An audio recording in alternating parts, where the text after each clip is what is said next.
Syron, have you? When you gonna quit, man? Helping your people, man, and give it up, man. You need to give it up. We can't quit, man. Ancestors had it far worse than we have it, man. So who am I to give up? You know what I mean? I'm gonna spin all the way around. Yeah. So now we can't give up, Mark. Too much at stake, man. Survival of our community is at stake, so no giving up. Okay, but why do you do what you do, man?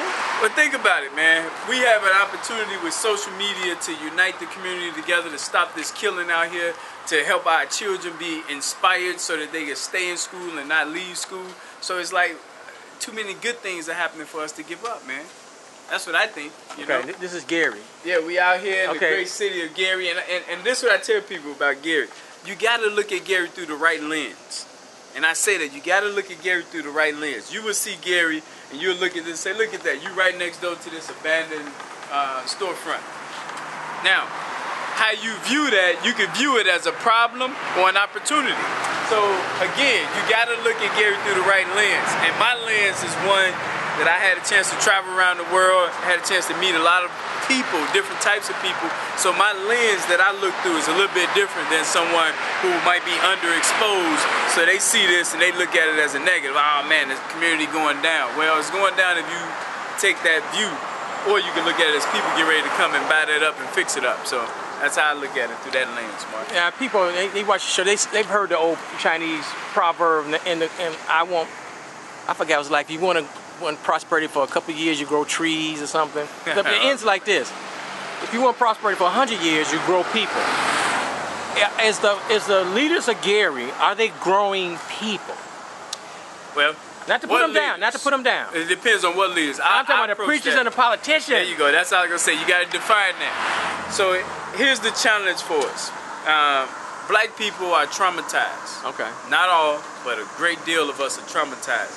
So you can try to grow people, but if you don't treat the trauma, then it makes growing them very difficult. And I'm not sure we got enough people who understand how to treat the trauma.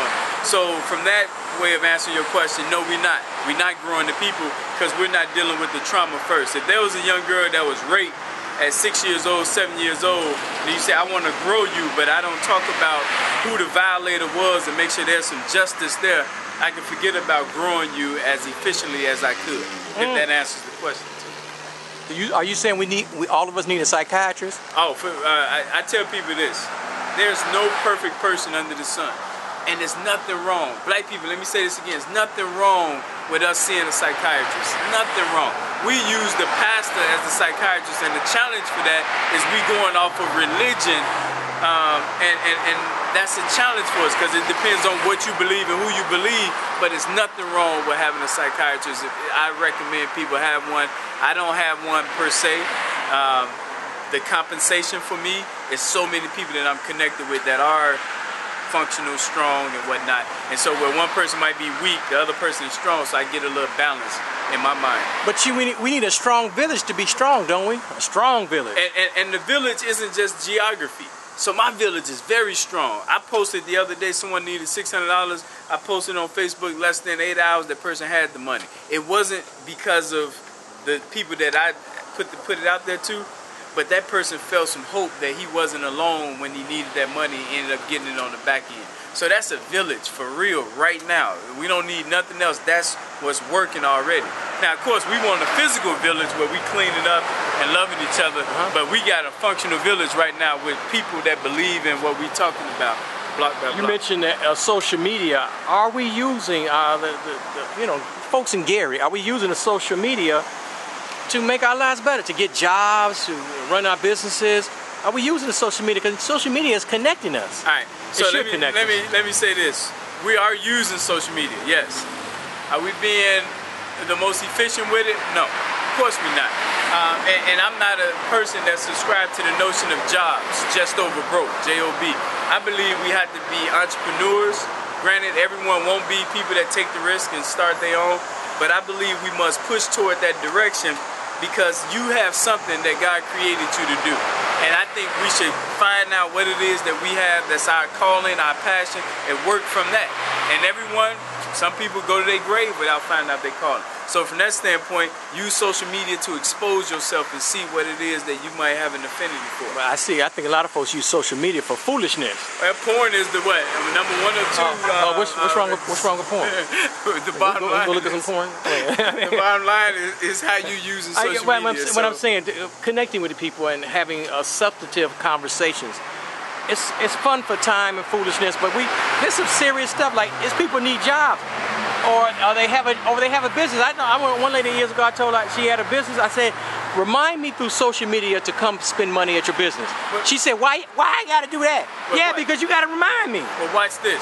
The reminding is when we install this habit that will remind itself every Wednesday, because every Wednesday is economic day. So when we get you, Mark, thinking, hey man, it's Wednesday, I gotta go support a black business, I gotta go spend some money, I gotta learn about money, how to invest money every single Wednesday, weekly, so that way it sinks in your spirit. Okay, since you mentioned that, you got all these days. What's the days again now? The purpose first. Let's talk about the purpose. Michelle Alexander, she's a guru on the jail and the economic impact of locking up people. Every Wednesday is economic day for us. We were saying if we adopt the mindset that once a week we're going to spend money internally, just like Chinatown, Greektown, Little Italy, our daily lives will be better because we'll be keeping more money circulating in our neighborhood. We talk about the dropouts. We talk about people not being able to read at 3rd grade that builds the prison pipeline. We say every Tuesday, what happens if once a week we concentrated on helping people academically, helping them with FAFSA, doing their financial aid. Got the van going back here. That's noisy, yeah. What happens if we find out who's bad with reading and who on the same block is excellent at reading and we put them together? That's what Tuesday is about. How do we help people academically? And then you got Monday, safety day. Now, just think about it. Every day someone is getting a restraining order, someone is being released from jail, someone is going to jail. Sex offenders are getting out of jail, going to jail. When do you reconcile that? When do you know who moved in and who moved out? We saying, let's take once a week, 1 day a week and concentrate on that. We say do it on Monday.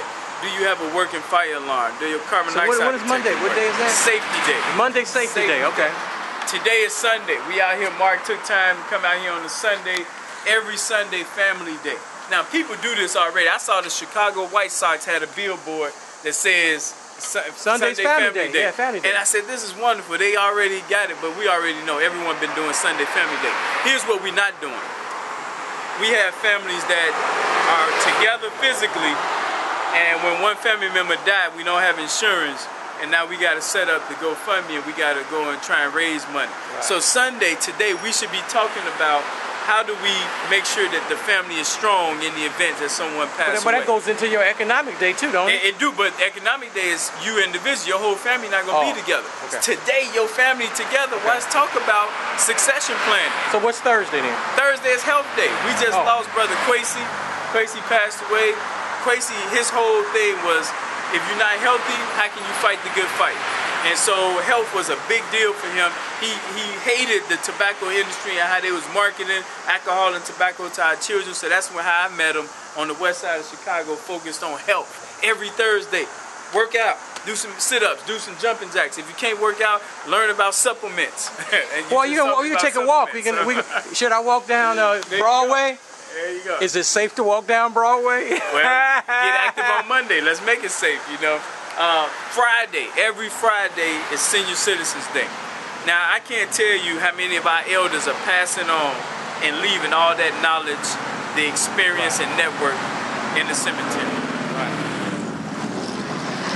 We have to, because of our ancestors, we must connect with our elders and find out our lineage. I just asked you, Mark, how far back can you go?